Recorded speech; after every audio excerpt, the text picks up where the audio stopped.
Welcome, everyone, to our very first conversation that CCBA, Conscious Capitalism of the Bay Area, is having publicly around the topic of diversity, equity, and inclusion. And it is my great pleasure to welcome the Reverend Dr. Diane Johnson to help us with this first conversation. And what we're going to be talking about today is culture eats intention for breakfast, lunch, and dinner. Radical too, sometimes. snacks too, right? Midnight snacks. And it's about radical inclusion for positive impact. So I'm going to take a moment and introduce Dr. Diane to those of you who have not yet had the pleasure of meeting her. And then we've got some questions that I'm going to ask her. She's going to field and share her genius with us. And then we will open it up to questions at the top of the hour. So Dr. Diane Johnson has trained and worked with over 10,000 individuals in nonprofit organizations, community groups, social enterprises, community activists, colleges, universities, public agencies, impact investors, and foundations. A whole gamut since the 1992 inception of her international consulting firm, Mmapeu Management Consulting. Mmapeu is a South African name that means woman who carries ideas. And Dr. Diane was actually given this name when she was doing work in South Africa. So it was inspired by her work co-leading a cultural brigade in South Africa that offered workshops, classes, trainings, and technical assistance to non-government organizations in Johannesburg, Durban, Cape Town, and Natal. Dr. Johnson is especially skilled at engaging organizations and individuals to develop strategic clarity related to mission, vision, and values. She develops senior management acumen and articulating concrete operational diversity, equity, and inclusion tactics that impact organizational mission delivery, which we as an organization are radically in need of, which is actually what prompted this conversation. And I just want to say one more thing about Dr. Johnson is that she just has this deep commitment to lifelong learning. And it's always about expanding capacity for herself and for the individuals and the organization that she's working with a focus on impact, change, and transformation. Before we start, I don't know about you, but the way that my days and weeks and months were, it's a little full and rich. So I'm going to ask that we actually just take a minute, maybe a minute and a half, just to land, just to center ourselves, just to arrive. So I'm going to ask for like a minute and a half of silence. And I don't have my chime right here, but I'll just do a verbal tone when we're done with our minute. Okay? This is a good time to notice your breath.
Ding!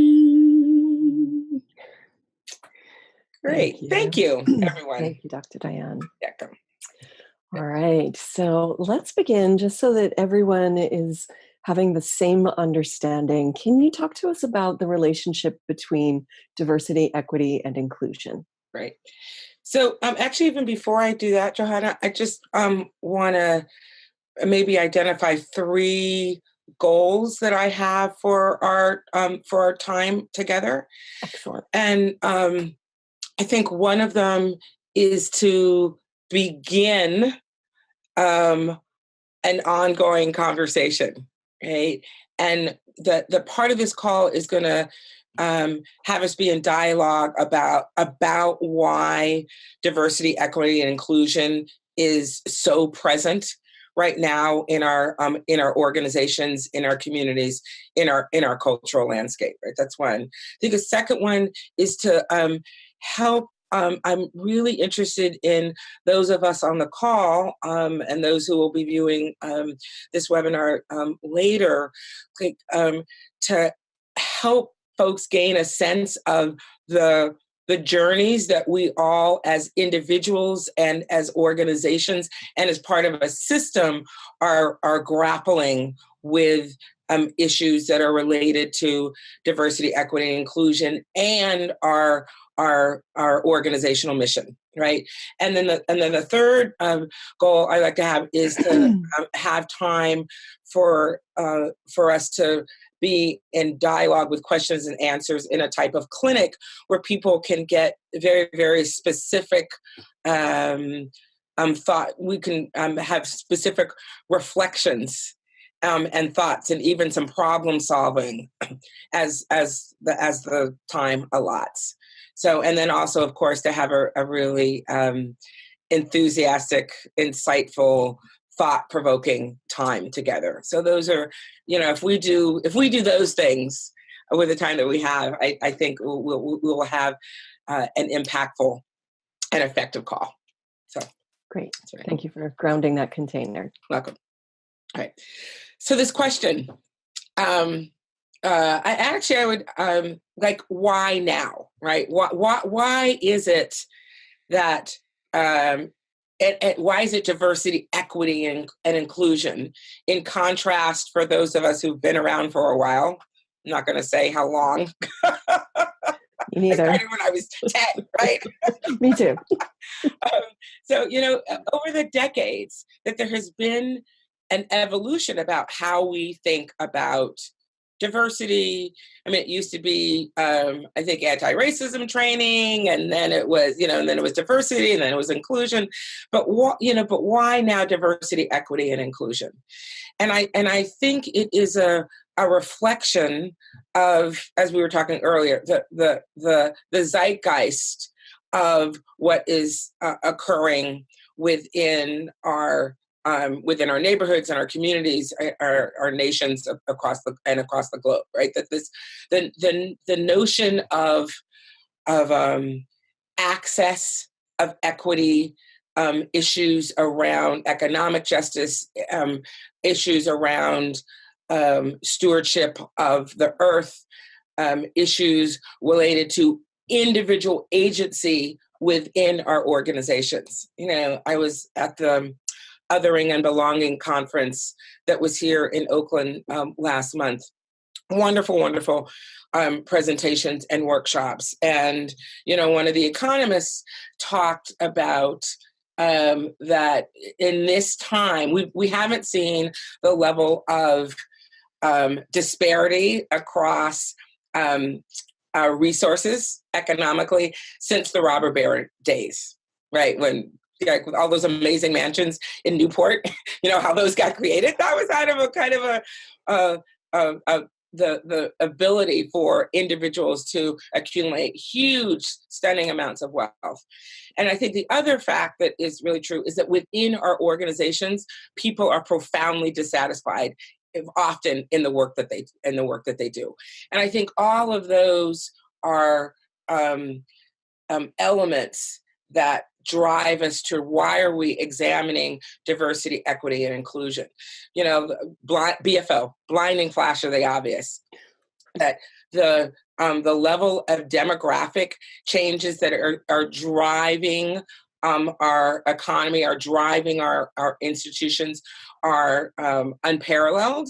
And so this idea about how do we create enterprises, businesses, organizations that allow for the broadest array of different types of people to be engaged and to have leadership within our organizations.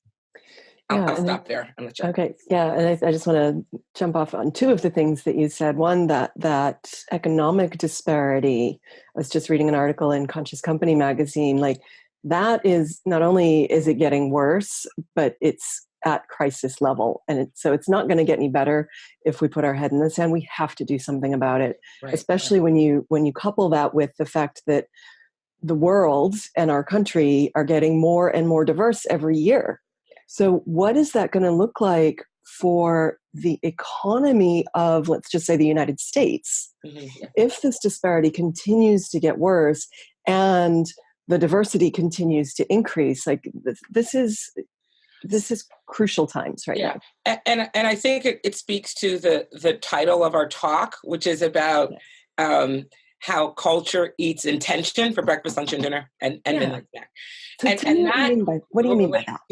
That I can imagine that everyone came onto this call for a particular reason, but I can imagine this grappling with how do we create businesses, enterprises, and organizations that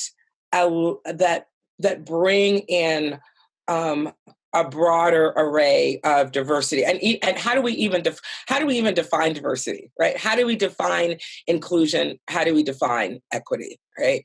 And I think this question of within the power that we hold as organizational leaders, whether we're on the C-suite or whether we're a manager or line staff, is like how in our individual organizations do we grapple with, in a sense, a system challenge, right? And I do think it has to do with that organizations are neither are diverse, they're diverse not by accident, and monocultures are not monocultures by accident. It literally has to do with a combination of our recognition of where is our organization right now, and what culture have we already created, right? Because everyone on this call is embedded in an organization where there is already culture. And so the question is, since a culture is already established, how do we, excuse the pun, integrate really key elements of diversity, equity, and inclusion? And then there's a reason why we say it's not just diversity, and it's not just inclusion, but it has to do with equity. And I think that is related to, I'm going to look at my notes, that there is a notion of, we're bringing very often the metaphor of like, oh, inclusion is that you're having a party and that you want to be sure that you invite as many different people to the party, right?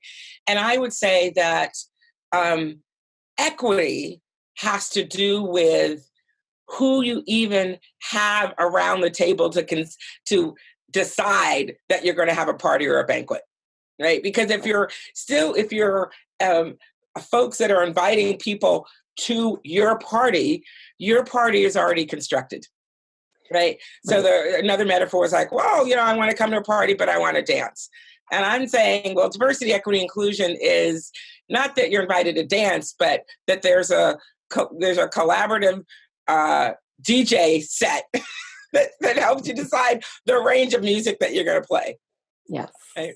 Yeah. And I think it has to, and the equity piece has to also is so key because because when we have equity in our organizations, it allows, I would suggest and even argue that it allows for people to bring 100% or as much as they can to their organizations, and that their perspective, that their life experience, that their orientation, that their perspectives are profoundly respected and allowed to impact what we're creating and mission delivery, right? We know that a basic biological rule is that healthy ecologies have to be diverse. In order to sustain whether it's a physical ecology or an organizational ecology, there needs to be a range of perspectives, of opinions, of life experience, of orientation in the organizational culture that allows us to deliver our mission, to deliver on what our visions for what kind of impact we have in our businesses more effectively. Because those demographic changes around who's in the world and who is working and who are going to be included in our organizations, those people are going to be different than previously. Yeah, and thank you for that. I've been really sitting with this concept of radical inclusivity in general, and specifically as it relates to our board, because we were a 10-person board, and we're in an exciting position where we've got some open spots. So we could really move the needle quickly. And to me, it's, the obvious ones are gender, we're doing fairly well with that, ethnicity, sexual preference, gender identity, abilities, physical abilities. But then there's also if we get all of that, but we're still, all 10 of us are coaches and consultants, we're homogenous. Yeah. We need to really so there's all these other aspects of inclusivity, for this movement. We need companies on board, we need social impact founders, we need all of the other folks who are doing good stuff with business, like B Corp and great places to work, like government. Yeah. All yes, we mentioned that when we were talking earlier. I'm going to maybe pause or do a pivot, because I think that's a great example within a social sector context of a board of directors, which are leaders. But I want to even maybe pull it back a little bit more for, a B Corp or a nascent social enterprise, or an or startup business that is scaling up. You've got 40 employees, and then the next year you're gonna have 100, right? And so I think this question, and I think this is, again, I'm sorry, this is like a BFO, blinding flash of the obvious, but one of the critical questions that we need to answer, regardless of the landscape or the industry that we're in, is that we have to be very, very clear about what is the business impact of and business rationale about why we are looking at DEI, diversity, equity, and inclusion, right? Yes. Because if we don't, if that is not articulated, it can quickly evolve into unconscious tokenism. It's like, oh, look, let's check the boxes. We got one of those and one of those and one of those and one of those, right? So, and this is this piece about culture, right? Because we have to be incredibly clear about why it makes it not only makes a difference, but is critical to our organizations and our entities, about why is it important that we need different perspectives. And there are all these incredible examples about how, and I'll just take the tech industry, which is, because we're here in the Bay Area, about why, and and I don't know whether it's an urban myth or, when there was facial recognition coding and you didn't have folks who had an awareness about racial identity, and it doesn't record, or like when you put your hand underneath the sink, do you code it so it codes different skin tones, right? Does Right. it, so whether that's an urban myth or not, I think it's like how critical is it that if we're in the field of hospitality, that we have people who are aware of accessibility issues beyond just what the city or state code or federal code is around ADA. Right. Okay, so we, deeply understanding what's at risk if we do not have an array of individuals in both in leadership and within the ranks of our organizations. Right? Yeah, absolutely. To me, and I've been in a lot of sort of parallel conversations about this in the last few weeks. Because for both diversity, equity, and inclusion and conscious business, there are two value propositions. One is it's the right thing to do. Okay. The second is it's good for business. You're stupid to not do it. And study after study has shown that diverse teams outperform homogenous teams. Companies that have boards that, even if the only diversity is they've got women on the boards, they tremendously outperform their counterparts who have homogenous white guys. Nothing against white guys. I love white guys, but there's a whole other spectrum and range in the world that has wisdom and genius and brilliance that we need to access. Yeah. And this, I think, Johanna, is also, I think when I think about concrete steps that help us do this. Yes. And so I would say my mind. that one of those first steps is that we have to, that leaders within the organization, there are a couple of things. I think it's really critical to engage in a cultural assessment. Because the often used quote is, what do fish talk about? You can be damn sure that it's not water because they're in it. So the exercise of identifying what your water is that you're swimming in is really, really important, right? I think, again, being very, very clear about what is the connection between DEI and your mission delivery, right? And why are you doing the work that you're doing in whatever industry it is? And to be clear, I think this is really, really important, to be realistic about what it takes to engage in cultural change. So, and we've learned this from, decades of mergers and acquisitions work and the work around organizational culture. Why is it that you bring two organizations together and they look like an amazing fit on paper, and then the merger is implodes, right? Because a lot of my work in the past has been around that, as well as around multi-sector collaboration. When you have, again, different sectors coming together. So that's a particular diversity, but we also need to have an understanding of, what is our culture, right? What are our expectations? And that this leads to the need to actually reflect on what does dominant culture look like within your particular business or your particular organization. Because so often I've seen organizations where again, the intent is, okay, we want to heighten or raise our diversity within our organization.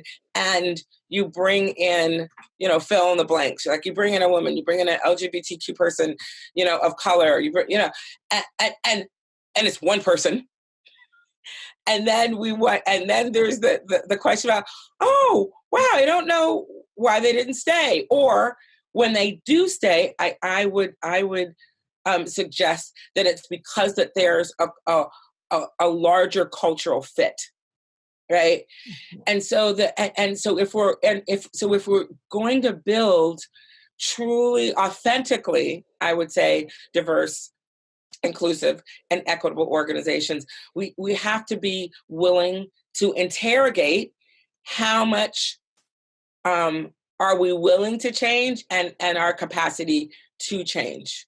And that also, and that all of that, in terms of changing the culture, I would say, begins with an internal reflection of leadership. So I'm going to use my prop, a little prop. Okay. So these are Petrushka dolls, right? The Russian nesting dolls. And so that we are in this huge, huge systems, right? And however you want to characterize. And then, oh my gosh, then there is, I did this like, then there is another doll, right? And then another doll, right? And then, so we get the opportunity to, right, at the smallest, like the individual, right? And this is actually, I think, what is also really, this is really relevant to our conscious capitalism and our values. And what I also often see in mindfulness and the consciousness universe is that very often we're only, there's another one in here. Wow, even smaller. Okay. That we're so often looking at, how do I feel? What's my, how am I being mindful? Do I have consciousness? But we have to understand that us as an individual are working within a family, which is working in a community, which is working in an organization. And so that we get to interrogate our life experiences and our narratives around dominant culture. And this is the equity piece, because the reality is that we have dominant culture in the United States of America that privileges particular identities and particular life experiences, which has created the water that we're living in, and that water, that water is unequal, right? I as someone as a African American and upper middle class African American woman who was raised in Los Angeles and then moved to the East Coast and lived on the East Coast for a good chunk of time and then moved back to California. I have in my life experience constantly, and this gets to a further topic about microaggressions, but because I live in this skin, this bag of bones, that my life experience is informed by, there are life experiences and privileges that are afforded people who don't look like me, who are white, but I also have privilege because my class background, I've got 3 graduate degrees, my education level, which has created access.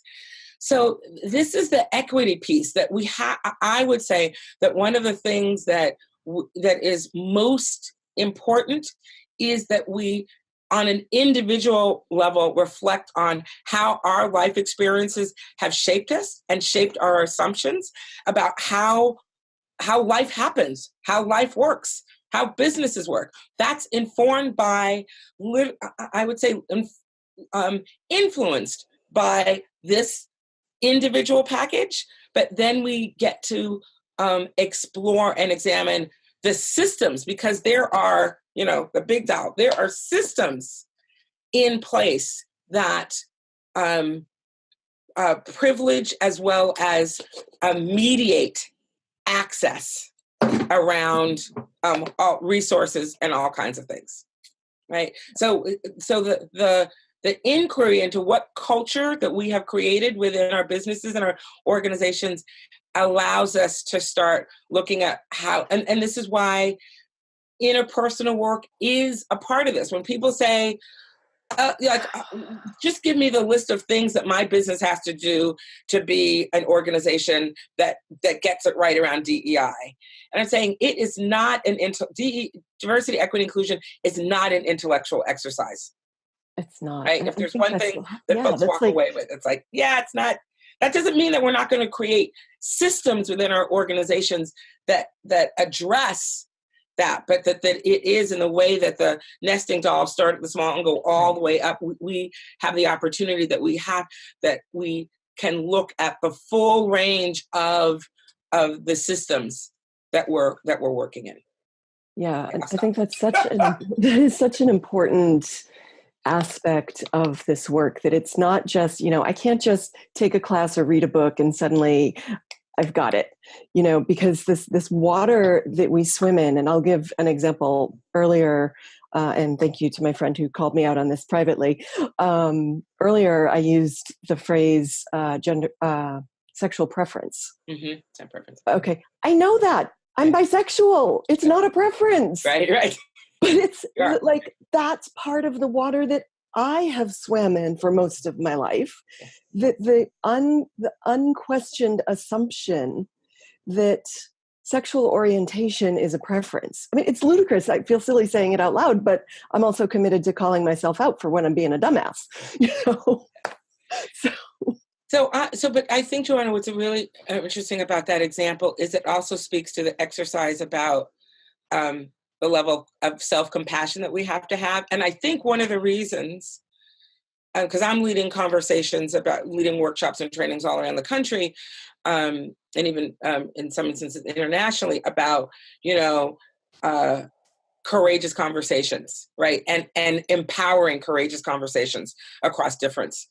Yeah. And I think one of an amazing article, if folks have not read it yet, it's over 15 years old, not 20, is the Tema Okun and Kenneth Jones article about elements or aspects of white supremacy in organizations.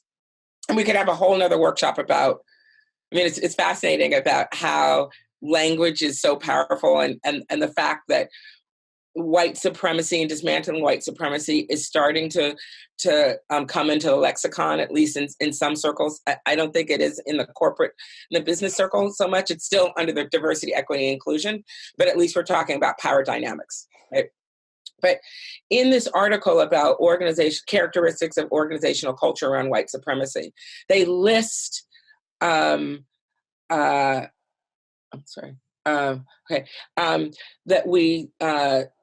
that in that article, it talks about the variety of characteristics that organizations have that actually unconsciously perpetuate white supremacy. And one of them is this, in white culture, I'll say that, that there's a notion that we have to get it perfect. Like perfectionism is this, and that plays itself out, I think, very, very often with either whites or men or folks, folks who hold a dominant culture identity. It's like, oh, I'm afraid of making a mistake. I have to have it just right. So instead of making a mistake, I'm just going to sit here and be quiet, right? Or I'm going to, yes. And our ability to make mistakes, and our ability to understand that we are human beings, so we are going to make mistakes, right? Yes. That's part of being human. And the reason I think it's so challenging for us to have these conversations is that we exist in a landscape that doesn't support us in making mistakes. And there is also the true dynamic of the difference between intent and impact, right? So we don't have the intention of offending anyone. We don't have the intention of having a microaggression, but then we do, when we do, oh my God, like deer in the headlights, like, right? So like figuring out, and I'll take this down into the organizational level. So how do we create cultures that allow us to knowing that we're going to make mistakes? Like I think it's one of the reasons why I guess it was in the in the late 90s and early 2000s, like so many organizations were, I want to be a learning organization. We're going to be a learning organization. And the reason I think that resonated so much across organization is it allowed people to understand, to be explicit. We're learning, and so therefore we're making mistakes, and we're mining the lessons that we have in making our mistakes. Yes. When I first really started digging into this dynamic, well, at first it was in college, but then more recently, I really thought for the first bit of time that the reason there was so much resistance to people, especially white people, doing this work was because there was this fear, whether it was conscious or unconscious, that if I allow another person to have more privilege, it means that I'll have less privilege. But I don't think that's it anymore. I think you just nailed it. Like the resistance is because we are so afraid of making a mistake, and either just making a mistake, period, full stop, or making a mistake and offending someone we care about, which is even more fraught with, when you're talking about safety and belonging in a community, like that is dangerous stuff. But we and then back to who are the organizations that are the most impactful? They're the ones that embrace failure. They're the ones that celebrate mistakes and mine the learning from it. And by the way, they're also the most diverse, and they're the most innovative because of that. So, okay, so this is a whole other conversation. All right, so let me issue of safety. You and I have talked about the safety. And I think I've mentioned this before. The person who's hurry up and fail, if I'm not mistaken, was a cisgendered straight white man from Stanford. Yeah. Right. Yeah. And I believe we have to learn from it. But just that assumption and notion, let's embrace our failures, and so my response to that is, yeah, there is privilege in how you can embrace your failure, because again, I'll say culture, well, writ large. I mean, I'm making grand generalizations, but dominant culture, when you hold a variety of different characteristics that give you that give you privilege, that give you a pass, in contrast to if you're someone who holds characteristics from non-dominant culture, where there is judgment about you differently. So I'm going to assert that people, unfortunately, because of unconscious as well as conscious bias, very often based on who you are and what you look like, people may respond to you differently. So this whole notion of embracing failure, I think, has a particular culture context. Similarly to safety. Safety is relative, right? Absolutely. And I often think what happens is that we conflate safety and comfort, because in a white dominant landscape or dominant culture, there is the assumption that folks who have the most power and the most privilege, they get to be comfortable. So that safety is often related to, I have the expectation that I feel comfortable all the time. And when we start talking about power dynamics, and when we start talking about shifting power, and we start talking about changing access and shifting who can influence what happens within an organization, that is often viewed as that's not safe, when it, I think, often has to do with comfort. And that's beyond, I'm taking, I'm not setting aside, but not setting, well, and I'm also need to really acknowledge that in some instances it really is safety, right? So the very fact that we now have to think about security in our faith communities. We have to think about security in our organizations because someone, who has an intent to create harm might walk through the lobby doors. So I understand that is a reality too, but I'm talking about safety interpersonally and organizationally. And I think I just want to shout out, we're getting a lot of great resources in the chat room. So thanks for those who are posting. When I talk about safety, I really talk about, and you and I have talked about this briefly, psychological safety. And that is something that is created intentionally within a community by agreements of, this is what we do and these are things we don't do. That to me is a much more potent kind of safety than just comfort. Right, comfort to me just kind of makes me go, so it's interesting because so one of the things that there's a BFO around in our organizational cultures. Do we have guideline, not only values, but do we have guidelines that actually help us operationalize those values? So if we if we have a core value around that everyone is respected within our organization, right? Mm-hmm. Or that, what does that look like? Right. Yeah, exactly. How do you know it's being violated? Mm-hmm. So that then there is a mutual expectation about what that looks like. Yes. I say a lot that time is a social justice issue, one of the few social justice issues that we have control over. And in that way, I mean, how do we approach time when we're in a meeting? How is time offered? How is who takes up the most time? Who talks? How many times have we been in a round robin where it's timed, and some people pay attention to the bell and others don't, not including if you can hear it or not, right? Right. And that, again, that assumption is well, I can take up as much time as I want. That's privilege. That's right? absolutely and so privilege. the ability but we can operationalize what respect looks like in relationship to time.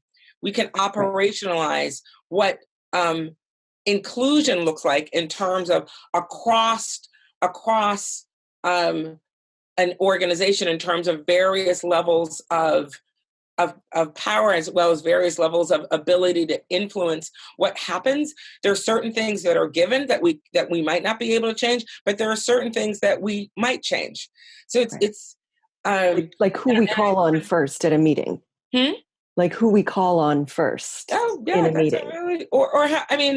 I if anyone's ever bored at a meeting, just sit back and just observe, group dynamics. Who's being listened to, who's being called on, who said, oh, that's a fabulous idea. Or when someone says something and that idea is not, and then someone else says it and it's as if the first person didn't say it. Right? I mean, those might seem like small picayune, but it is they are reflections of, again, what's the culture that we are creating in our enterprises that manifest to people's sense of belonging, inclusion, right? Because I think one of the things at the core of diversity, equity, inclusion is what sense of belonging are we creating in our businesses and in our organizations, right? And because when we start talking about belonging, then we start talking about culture. Right. And to me, and we're good on time, but to me, the inclusion is the real definition of inclusion is I belong here. I have a felt sense of belonging in whatever community this is. To me, that's you don't have inclusion until you've got that from everyone in your community. That's radical inclusion. Right. But then the question is, given that we are living in a time that is more segregated across race and class than we were 50 years ago, because, and that's a whole other conversation about the systems and the institutions that have created that, right? But given that so often organizations and businesses are monocultural or have not achieved the level of diversity and inclusion that they seek, then the question is like, well, oh my gosh, so how do we do that? If I'm running an advertising firm that, boutique advertising firm that only has 11 people in it, right?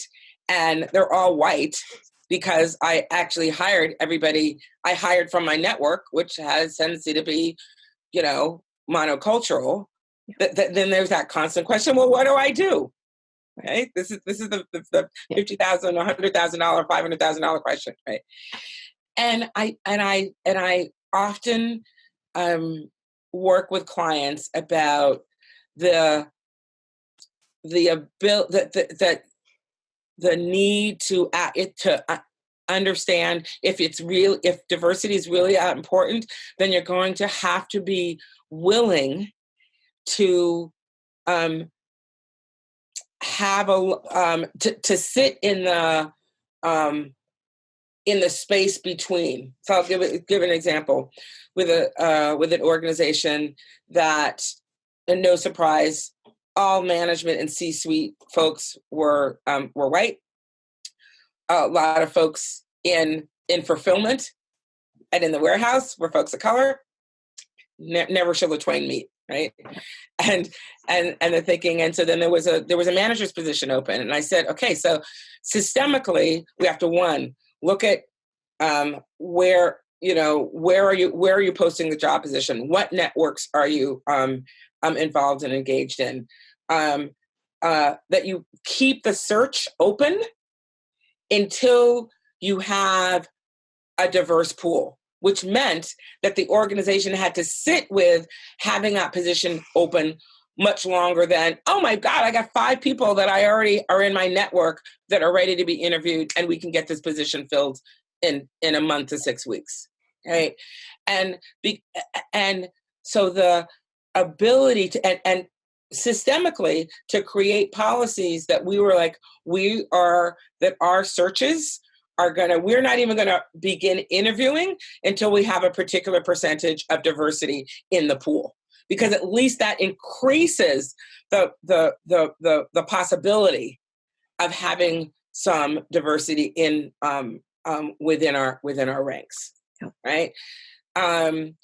There was another talk about how do we create a sense of belonging? Something as and this is actually fascinating, because so often I'll go on a website to an organization that I know is that is not diverse, predominantly white, but they've got all kinds of pictures of people. This happens a lot in colleges and universities, but also and at conferences, right? My individual picture is on a whole bunch of websites because I'm usually at a mic talking, right? So it's this chicken and egg. So it's like, so we put out pictures where there is diversity on the website, and then you get to the organization and you're like, and it's like, but how do we draw people in? Yes. And share that there is, that we want, that our business, our organization is not going to survive unless we get a range of perspectives. And I would say being transparent about that. Yeah. Right. And not being in shame about it, but being very, very clear about why are we, what steps we're taking, understanding that we might take baby steps, or that we might, and that this is a journey that this is a trajectory that we're on, I think is also really, really critical, really important. Yeah. Thank you. Those are some great, taking tons of notes here, some great concrete next steps that we as a board, and I know there's lots of folks on the call who are in organizations or on boards that also are struggling with this and really grappling with it. So what other first steps? Is there anything else? I'm just looking at the questions. I think we covered all the questions that we had, but what are any other specific, like, practical things that leaders can do? And I'm going to invite folks to because I am deeply aware that we as human beings are on this journey, right? And especially those of us who identify as being part of the conscious capital movement, that we are coming from different places around our understanding of what is diversity, what is privilege, what is inclusion, what is equity. I mean, I think one of the reasons that these conversations are so challenging is that it requires us to have a level of personal and interpersonal interrogation of our lives, which is just can be so stunningly daunting, right? If you never even had a sense of, oh my God, you mean I'm a fish swimming in water? Holy crap, right? So I want to really invite everyone to recognize that we are on a journey, and that there are things that folks who are so I also believe that it is literally, depending on what your belief system is, that the fact that we showed up in this body in this bag of bones with these configurations, in a sense, is a lottery. So white folks who, those folks who are white, you won the skin privilege lottery, right, in this lifetime, right? That's and there's nothing that you could have done about that. You do about that, right? And so to understand that there is a relationship between who you are as an individual and your individual experience and the system. Like, and I think one of the things that, and some people have accused me of it being like too academic or too scholarly. Like, I don't want to explore systems theory. And I have to say that, like in those nesting dolls, that whether we like it or not, we are living in systems, and that systems, there are systems that have created power dynamics that we as individuals as well as organizations are trying to address. And so it's I'm having a level of combination of hope and humility around this journey, and that folks who hold characteristics that are privileged, that they do their homework. So I'll say this. So for instance, when again, a lot of folks say, well, what can I do? Like when I was at the Wisdom 2.0 a couple years ago, when I curated and was on a panel about lessons about Black lives, right? Because at the time there was Black lives. This is was present in the landscape, and I asked the question, like, how many people are either don't understand Black Lives Matters? Majority of the room. How many do you not even know what it is? Right? Scared of it, right? So, and then at the end of the session, a white woman from the South comes up and says, "Well, can you help me figure out what to do?" And I was like, "No, I can't do that. That's your job." But that it has to do with like that we have to do literally. And I think that this is really important, that we need to examine history. We need to examine what has happened. There's a reason why Portland, Oregon is so white, right? That's not just an accident. We have to learn history about how Oregon was literally an extension of the South, and and that the KKK was alive and well in Oregon. And in Portland, there were places where there were laws that said if you were a person of color, you couldn't be there past sundown. Now, for some people, that's like, well, what does that have to do with me? Well, that has a relationship to why Portland is one of the influences about why Portland is the way it is. So knowing and understanding that history, knowing and understanding the history of redlining, knowing and understanding the it's 400 years ago this year that, folks of African ancestry were brought to this land to work it. Yeah, so I also admit that I am a public intellectual, so I love that stuff. But it also helps create a context and understanding about that explains why we are where we are, that then helps us dig out and shift what we can do individually all the way through what we can do within our businesses and our organizations. Because if we look at the tremendous amount of change that is happening, whether it's about supply chains and equitable and conscious consumers and creating conscious products that pay attention and are profoundly connected to what is the impact of the creation of my product on the environment. That happened because one person and then another person and another person recognized things had to change. So it is understanding that there is a connection between what we're doing internally and as an individual all the way to what we're doing throughout the system. Yes, thank you. And before we move into the clinic, one more thought for everyone here is, I think we also have to consider the equity, like the less than privilege that passes. Me, for example, I identify as queer. You wouldn't know it. I've been married to a man for a long time. I have a disability. It's invisible. 93% of all disabilities are invisible now. Like, that was a shocking statistic when I heard it a few weeks ago at the Conscious Leaders Forum. Mm-hmm. Even like folks of color who are white passing, like I guess what I want to say about that is never, ever, ever, ever assume. Right.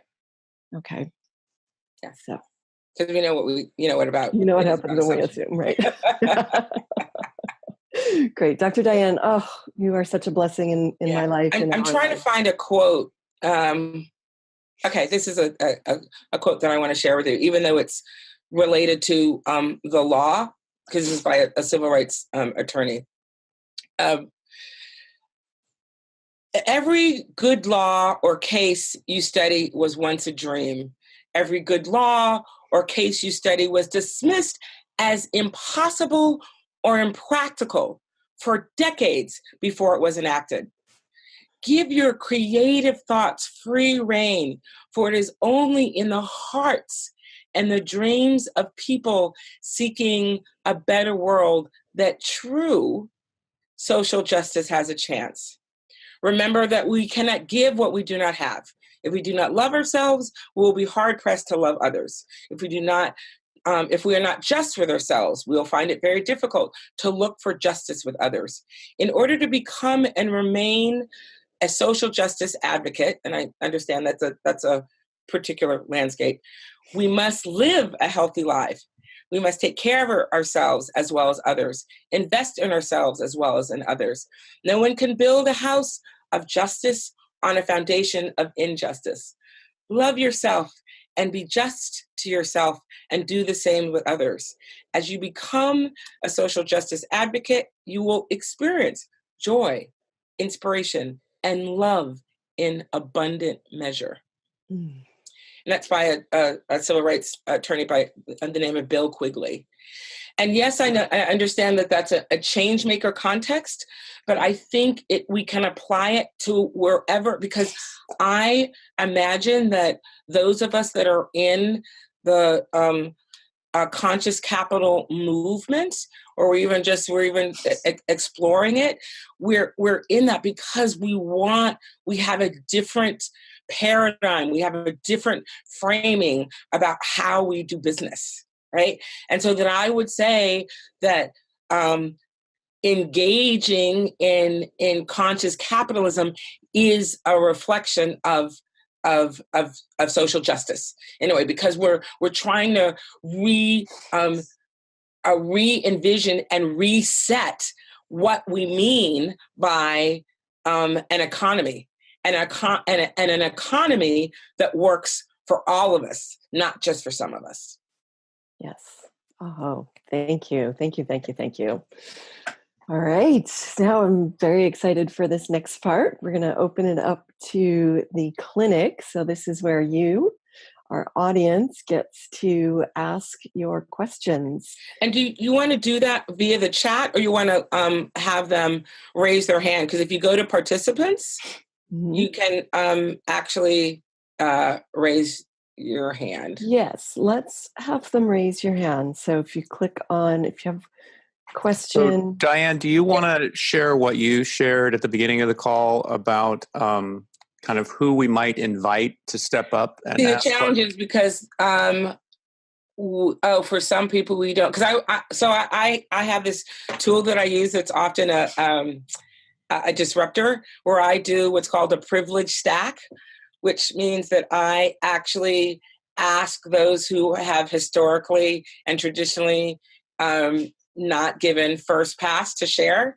So that's usually folks of color, women, LGBTQ, folks who hold identities that traditionally have not had power. And I invite them to ask their questions first.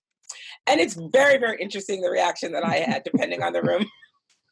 Well, and like both of you referenced, that can mean any number of things in terms of why you wouldn't normally be the first person who would raise their hand. And what I loved about your invitation was that there was an invitation to that person to say, today's your day. And please, you have something worthwhile to share, and we'd love to hear your question. And don't wait for someone else. Yeah. So because what I'm going to do is I'm going to switch so that we can see everyone too. So I'm going to switch it so that the people are no longer hidden. And one thing about that, people will then also need to turn on their video so that we can see you. If they want to be seen. If they want to be seen. Not mandatory. So we're now looking at a grid with all of these amazing people. And if you people would click your video on so we can see you, we'll have the closest thing technology allows to face-to-face dialogue. Right. And Robert, for some reason, I can't see when people are raising their hand. I've got the participants thing on, but... yes, and so people can raise their hand, like you said, over on the chat side. They can raise their hand. If you're dialing in by phone, you can press *9, which will raise your hand. You can also type a question into the chat box, or if all else fails and we can't get the technology to serve us, you can use the old style, jump up and down, wave your hand on the video screen, and I will unmute you from this end. So whatever it takes. Yeah. So let's start. We have about, because I want to be respectful of time. I think we have about, I'm sorry for going over, because I wanted about a half an hour for Q&A, but now it looks like we have 20 minutes. But let's go for it. Good. So is there someone who has a question or something that you'd like to share to start us off from what we've talked about today? And let me give a prompt. Is there something that you're wrestling with, something that you resonated with you, something that made you uncomfortable, something that inspired you?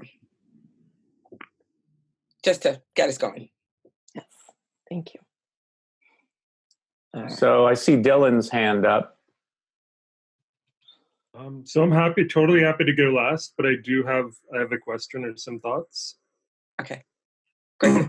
I'm gonna put you on hold. Okay, perfect.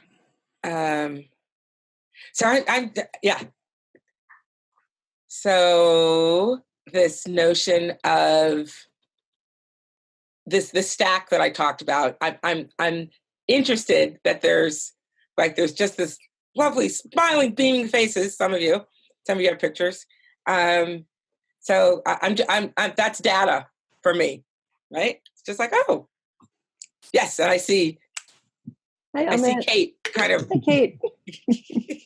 Go for it. Was that Amit raising his hand there? Okay, so No, I guess Kate, maybe I saw Kate first, okay, and then I'll do Amit. Okay, am I muted?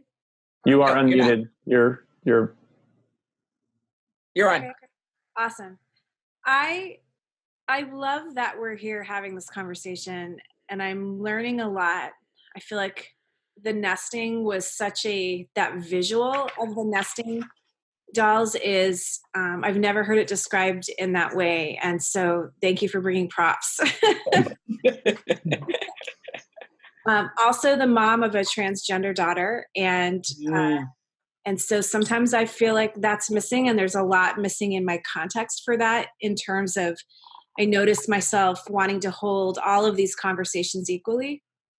And still, in terms of the professional world, seeing so much gap in that. And I'm wondering if you can address the transgender gap. Yeah.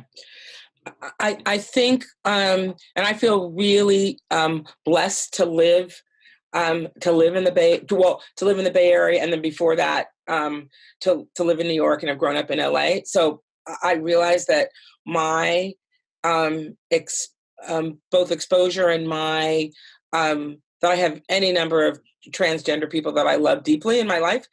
And so, and I think it's an example of dominant culture, right? So if we're lucky enough to live in the Bay Area, live in New York, live in, or some major urban areas where we have the opportunity to understand and witness that journey around how someone grows into their full selves and their full expression of who they are. And I think it's just a huge blind spot within the business community. And I think it also has to do with, unfortunately, numbers, because I think that there are so few folks who are transgender in our organizations, that they are, it's that, I think it's really, really analogous to when women started joining the workforce, and when folks of color started joining the workforce, and just the indignities and the microaggressions that people have to endure is pretty profound. And so I don't think it's until, or as culturally, as we get more proficient, like I have to say, the fact that that Pose, a series on FX, as far as I know, is the first series to cast all trans people in their roles. Trans people playing trans people in their roles. First time. What year is this? Like 2018. So I think it's that we have to catch up. And I also think, like any other example of combating isms, is that we have to be bold and courageous. And I find very helpful when instead of like wanting to hit somebody over the head when they say something really ignorant, I say, wow, I'm really curious about why you would make that assumption. Or I'm really curious why you said that. Or I don't know if you know, but I'm a mother. So again, we use grace and compassion in the attempting to teach. Right. Ahmed, I think you were next. Hello. Hi, Diane. Hi, everyone. I had two burgeoning questions, and I'll go with this one. And it's probably also related to the $1 million question and the ongoing dialogue. The classic challenge of how to initiate dialogue to people who don't realize that they're not aware of the dynamics. Right. And I'll put a link, just this article that I came across recently that headline is "Good News for Science, Bad News for Humanity, the Bias Blind Spot Just Replicated." Of everyone else is more biased than me. So I imagine that playing into this conversation and dialogue. And so any thoughts in terms of your experiences of that very challenge of how to initiate dialogue with someone who doesn't believe that there's a problem? Yeah. Or any number of people I can imagine where, you have a white colleague, friend, brother, who says, white privilege? I'm not privileged. I worked for everything that I had. Right? What are you talking about? I resent the fact that you know, ... And I think my response is similar to what I shared with Kate, is having a level of curiosity and not judgment, because I have found, luckily in my evolution, where I used to jump down people's throats. I know you cannot imagine me doing that at all, right? Not at all. But it kind of just like, wow, okay, so we're asking a question, right? Like, and I think so. Beginning that dialogue where, again, being transparent, like, I'm curious, or if someone says something, wow, so nonviolent communication, right? So, wow, in my hearing that, you're saying that had impact X on me, right? And so, and I'm interested in and asking permission. And so I'm interested, I'm wondering, are you willing to have a conversation about ...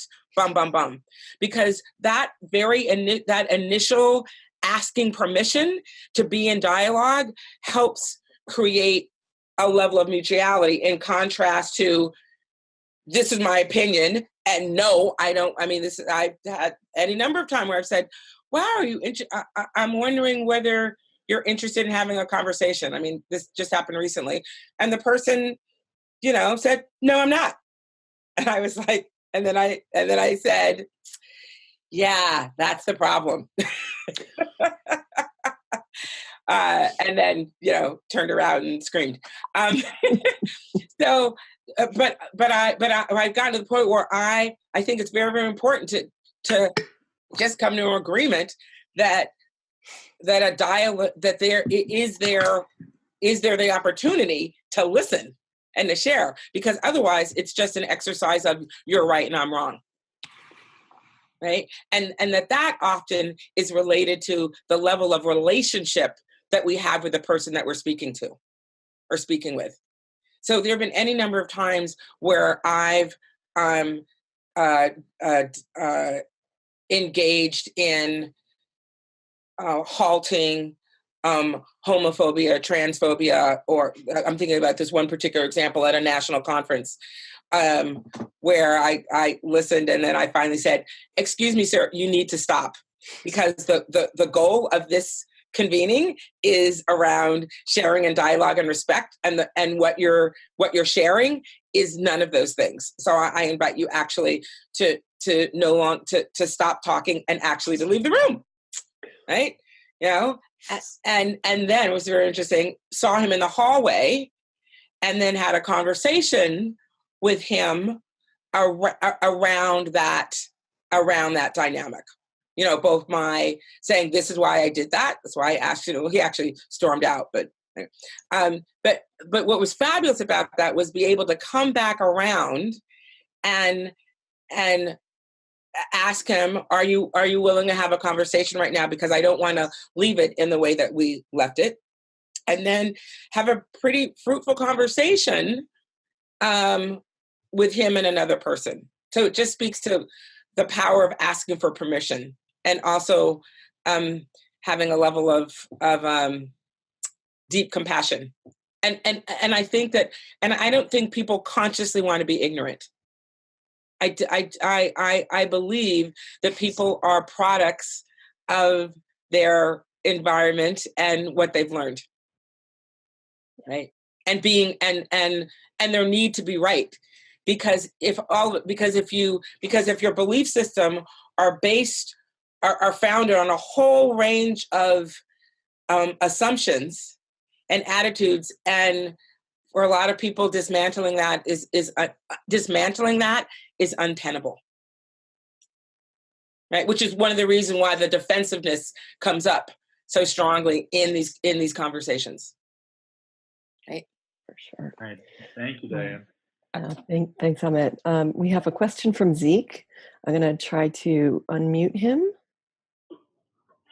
Zeke, you want to say something? See if we can hear you. Hello? Yes, Hi. we can hear you. Oh, you can hear me? Oh, okay, good. I thought there was a problem earlier. Great. So yeah, I was just asking about, so I kind of wrote it in the chat too, but there's a recent trend around using apprenticeship as a way to increase diversity and inclusion. Yeah. And I was just wondering what kind of what your feelings on that, and like how you think that's. Yeah. So I and I think it's a really strong response to a organizational and a systemic level. And I would say that those programs, and my understanding of those programs that are most effective, is that there needs to be a very, very specific on-ramping and onboarding from apprenticeship into concrete positions. Because if we're using apprenticeship like internships, we've got a whole bunch of folks who have had amazing experiences in internships and they can't get jobs, right?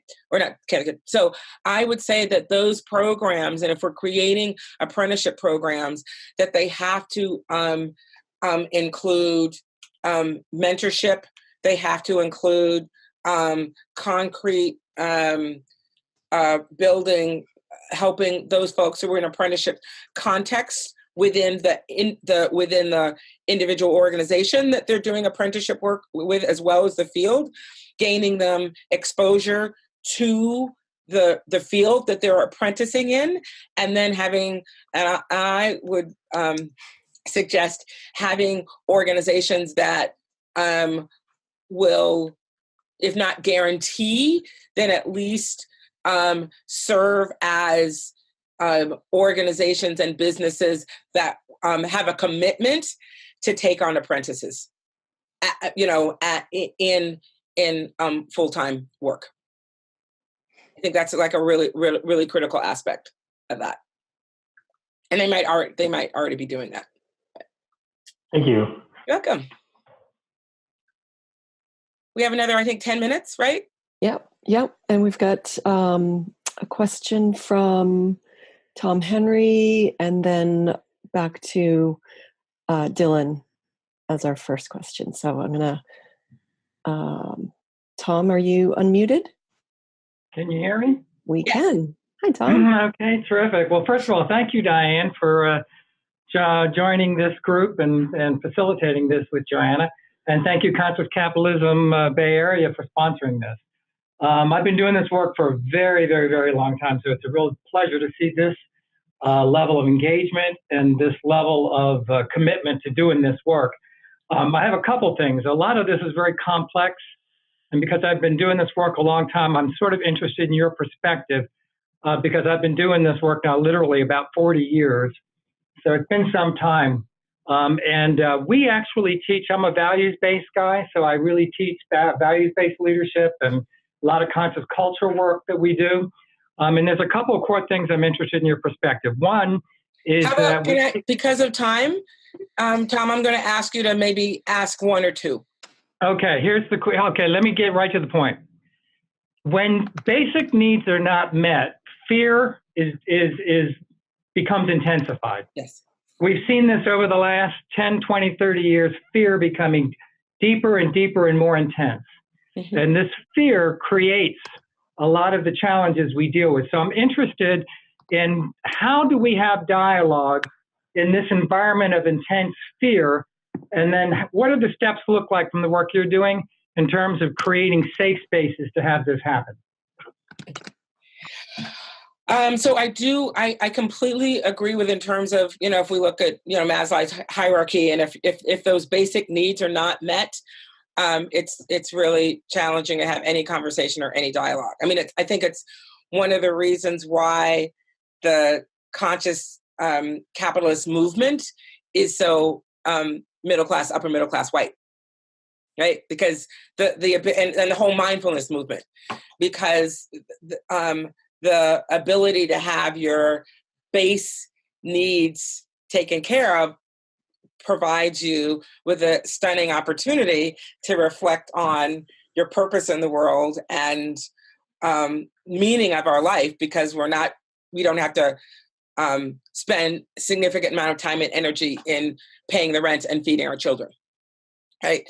So, and I think the fear that is a part of this zeitgeist in the U.S. and around the globe has to do with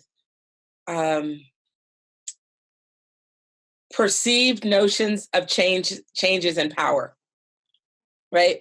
So there's a reason why white nationalism is rampant across the world these days. So I don't know. So in the face of that fear, I think it is helpful to actually provide people with concrete data around how their assumptions that are driving the fear might be erroneous, right? And then I think the second thing related to and how do we do the work of organizational change, of organizational transformation, which I think and I'm going to suggest that any organization that's talking about transformation and change needs to look at how diversity, equity, and inclusion is going to be part of that transformation.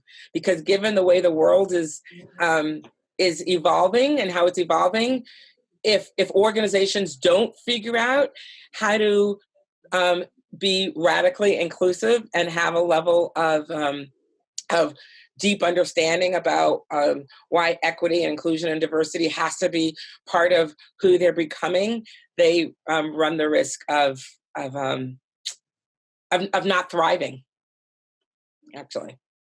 So I'll just leave it at that because I want time for Dylan's question and maybe an ending. So I'm not great at questions, but I'll try. So my brother and I started a company. There's two of us and possibly two other friends who are joining us.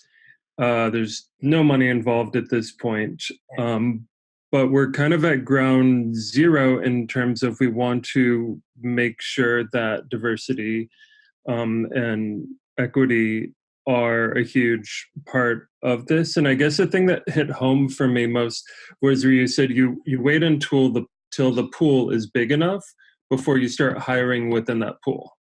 And I really like that. I guess the kind of the question is, are there any examples of like bylaws or other stuff that we could add to the company to create a more of an inclusive culture? Yeah.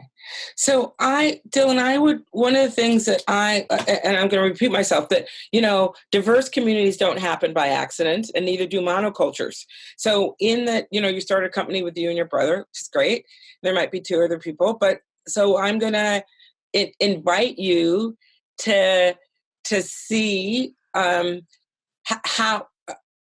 can you have other people with varying perspectives be part of the creation of your company. So it might be that you create a board of advisors or friends that are, again, because no one's being paid yet, but so that you, from the very beginning, bring in other perspectives and other orientations that will expand how you're thinking about the building of your company. Mm-hmm. Right? So and if you and it has to do with relationships, right? So it means that if that you have the opportunity to look across your landscape of who are you colleagues with, who are you friends with, who are people that you respect that you might have a distant relationship with, that you invite them to say, we're starting this new company around blah, blah, blah, blah. And we recognize that we want to, from the beginning, have diverse perspectives. And are you interested in joining us in that journey? Like, so even if you have, staff positions that are already set, that you, in the beginning of your culture building, that you start weaving in different voices, and that you're transparent about that, right? Yeah. That you say, look, we're a bunch of blah blah blah, right? And that we understand, and that we want to build a company, that we want to build an enterprise that increases our ability to thrive and to create a sense of impact in the field that we're doing. And that's going to require us to have, this array of stakeholders helping us create that. Okay. All right. That make sense? Yeah, it makes sense. Thank you. Cool. And I'd just like to add that it's, I think, first of all, easier to do that at the earliest stages. Yeah. And then also way better for the chance of success for your business. Right. And there are any number of companies that have, they've spent 10 years, they look around, it's like, oh my God, there are any white people here. And the company is 10 years old, right? And so that recognizing, that has to change. And then understanding and taking a couple of years to all of a sudden, it's like, oh my God, you look around and look, it's different, because it has to do with intention as well as implementation, right? So I'm going to be respectful of time. We have 1 minute left. And I want to invite or just affirm and acknowledge all of you being on this call and being engaged in this conversation. I think that part of the power of Conscious Capital Bay Area is that we're interested and willing to have these conversations, and that we never underestimate your impact as an individual on the systems that you are a part of, whether that's in your family, whether that's within your organizations, whether that's in your within your clients, because you're bringing 100% of who you are, including your questions, including your challenges, are going to expand our capacity to create change and transformation. Thank you, Diane, for leading us through this first conversation, which I know will be the first of many. It has been a pleasure to be in this with you. I want to thank everyone who's been listening, who's been a part of this. Thank you for coming to the table with us. Oh, Johanna, and I realized we forgot to do one thing. I don't know if you did it. I was interested in, if people are interested in continuing this conversation, either put it in the chat box, or because I'm really interested in seeing if this could be an ongoing, any number of things. Might be an ongoing dialogue, could be a workshop series. Yeah, could be a quarterly clinic. Could be, something like this where there's. So just put in the chat box whether you have interest in doing that. Yes. Great. Yes. Thank you. All right. Thanks, everyone. Thank you all so much. Take care. And we're getting a whole lot of yeses to continuing the conversation. So. And I just unmuted everyone so people can say thank you. Yeah, thank you. Thank you, everyone. Thank you very much. Thank you.